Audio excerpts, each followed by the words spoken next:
शासकीय कर्मचारी जो लगातार मांग कर रहे थे, सभी शासकीय कर्मचारी महंगाई भत्ता 4% की वृद्धि की गई है। संविदा कर्मचारी जो 37,000 लगभग हैं, तो संविदा वेतनमान में 27% के वृद्धि की गई है। दैनिक वेतन भोगी जो श्रम विभाग द्वारा निर्धारित दर है, उसमें 4,000 रुपया प्रति माह उसके वृद्धि की गई है।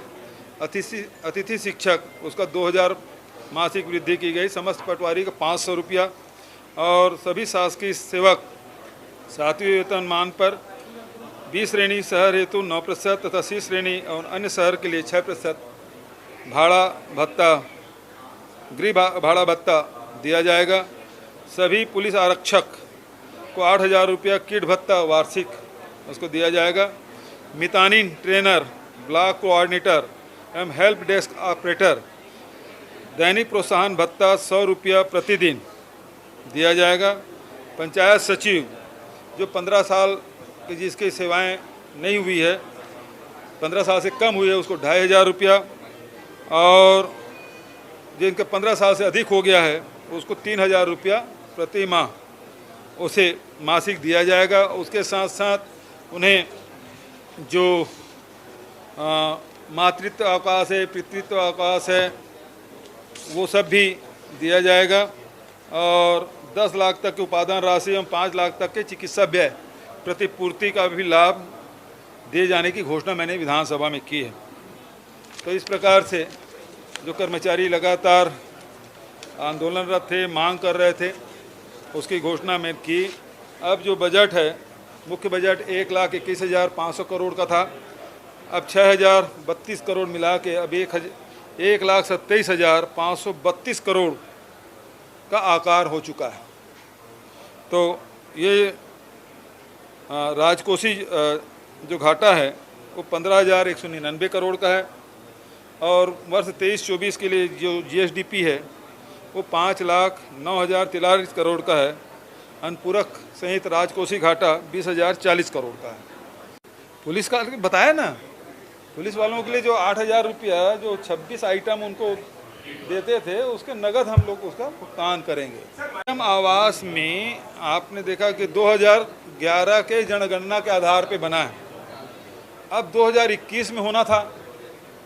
तो इस बीच में बहुत सारे परिवार की संख्या में वृद्धि हुई है, बच्चे बड़े हुए, शादी हो गई, मकान है या आर्थिक स्थिति खराब हुई तो कच्चे मकान में हैं या एकल, नाम से वही रहेंगे जो भारत सरकार के थे, लेकिन अब नए हितग्राही बन गए हैं। मैं भेंट मुलाकात कार्यक्रम में गया तो सारे लोग बोलते थे हमारे पास हमको आवास चाहिए, हमारे पास आवास नहीं है। परिवार बढ़ गया है, एक ही घर है, 3 परिवार हो गए हैं, अब 2 परिवार हैं, वो चाहते हैं कि हमको आवास मिले। तो ऐसी स्थिति में, लेकिन अब वही अधिकारियों के साथ सामने स्थिति ये थी कि 2011 की जनगणना में तो उसका नाम नहीं है, तो हम उसको नहीं दे सकते। तो इसलिए आर्थिक सर्वेक्षण अप्रैल 2023 में राज्य सरकार ने कराया और उसमें जो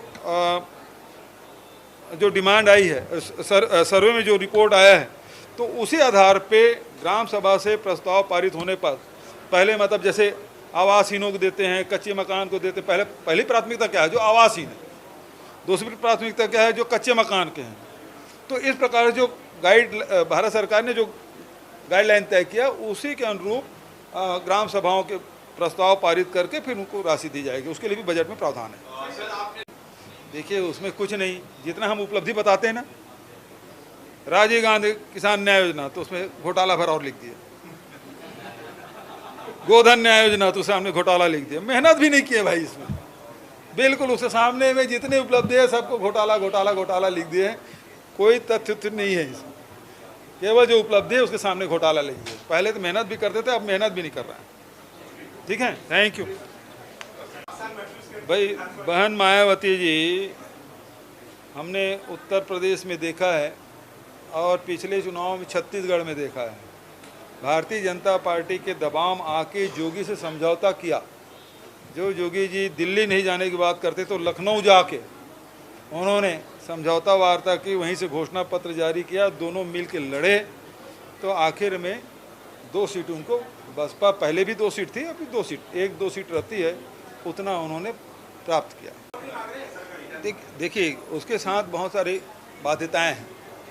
उसमें केंद्र सरकार से अनुदान मिलता है उनको, तो केंद्र सरकार द्वारा पोषित खासकर जो स्वास्थ्य विभाग में, अब उसमें 60% भारत सरकार का है, 40% हमारा है।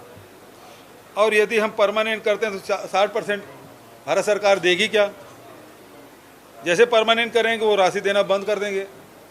यदि भारत सरकार सहमत है तो हमें करने में कोई तकलीफ नहीं है।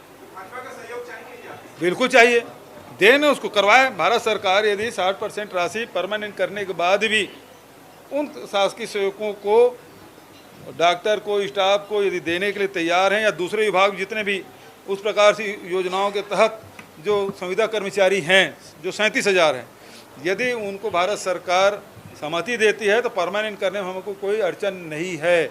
और इसीलिए जो शासकीय सेवक है उसके वेतन के अनुरूप हम लोग अभी 27% जो बढ़ाए हैं, उसका कारण यही है कि इससे काफ़ी राशि बढ़ जाएगी। उस देखिए एक तरफ जहाँ जितने भी हमारे ऑनगोइंग प्रोग्राम हैं उसके लिए बजट में प्रावधान है। किसान जो जिनके पावर पंप कनेक्शन के लिए बहुत लंबित डिमांड थी, उसके लिए 300 करोड़ का बजट प्रावधान उसमें किया गया है। दूसरी बात यह है कि जो आवासहीन व्यक्ति हैं, अभी हमने 1 अप्रैल से उसका सर्वे कराया था, उसके लिए भी बजट प्रावधान किया गया है। भारत सरकार ने 2021 में उसके सर्वे नहीं कराया, जनगणना नहीं कराई थी, और उसके कारण से हम लोगों ने उसका सर्वे कराया, और जो भी पात्र हितग्राही हैं उसके लिए इसमें बजट में शामिल किया है। ग्रामीण क्षेत्र में जो आवासहीन है उसके लिए आवास देने के बजट में प्रावधान किया गया है।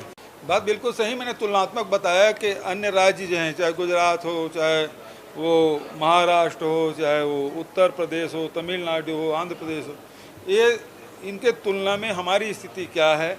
और प्रथम तिमाही में भी जो ऋण लिया गया है उसके भी चार्ट मैंने उपलब्ध कराए हैं, सदन मैंने रखा है।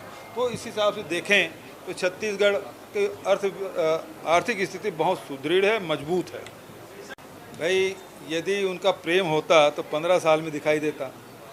यदि उनका प्रेम होता तो हमको छत्तीसगढ़ियावाद का आरोप नहीं लगाते। हम तो अपनी संस्कृति को जी रहे हैं जी। हम गेड़ी खेल रहे हैं, भौरा खेल रहे हैं, है ना, फुगड़ी खेल रहे हैं, कबड्डी खेल रहे हैं। उसके साथ साथ यहाँ जो हरेली है, तीजा है, वो त्यौहार मना रहे हैं। ये तो हमारी छत्तीसगढ़ की संस्कृति है। इनको परेशानी है कि छत्तीसगढ़ियावाद चला रहे हैं। ये छत्तीसगढ़ की संस्कृति जिसको हम लोग जीते आए हैं, अब ये है कि इसको मुख्यमंत्री निवास में कर रहे हैं, शासकीय तौर पे कर रहे हैं। इनको बड़ी पीड़ा हो रही है। इनको तो बहुत तकलीफ है क्योंकि उनको दबा कर रखे थे। मैं अब उसके बाद देखिए उसके स्थिति ये है कि लगभग उसमें से 105 प्रकरण हैं वो कोर्ट में लंबित हैं। 90 प्रकरण है जो विभागों में प्रचलित है। बचत में फैसले आ चुके हैं, उसके निराकरण भी हो गए हैं और उसमें कार्रवाई भी हो चुकी है। अब न्यायालय को मैं दबाव नहीं डाल सकता। वहाँ तो केवल आग्रह कर सकते हैं, हमारे एजी खड़ा होके उसमें ये मांग सकते हैं कि इसको अर्जेंट हीयरिंग मिले, और ऐसा हमने कई बार किया है, अनुरोध हम कर सकते हैं। लेकिन जो कल किए हैं प्रदर्शन, वो किसी बहकावे में आके नौजवान लड़के लोग किए हैं। भैया एक चीज़ बताओ, भारतीय जनता पार्टी के जितने कार्यक्रम हैं वो सब अंग्रेजी में रहते हैं।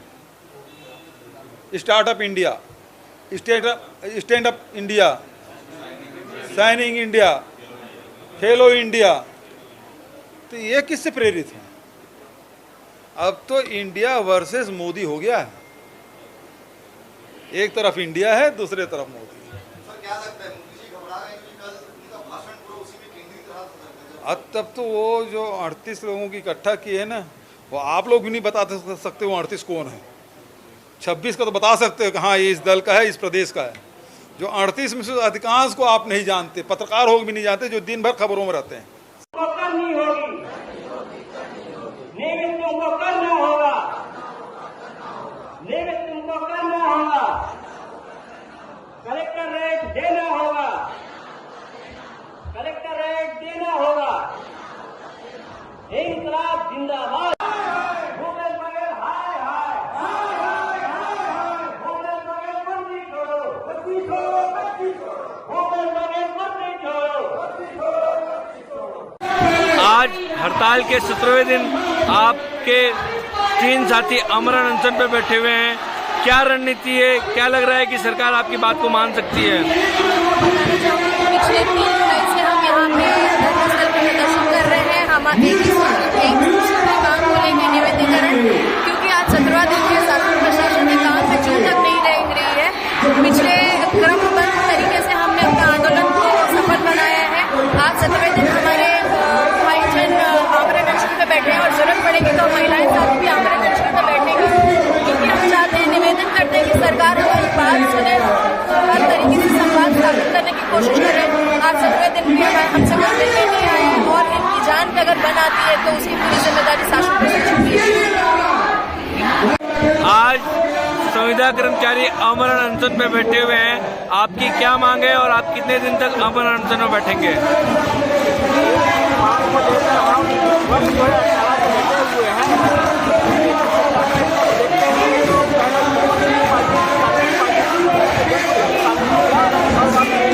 Thank you.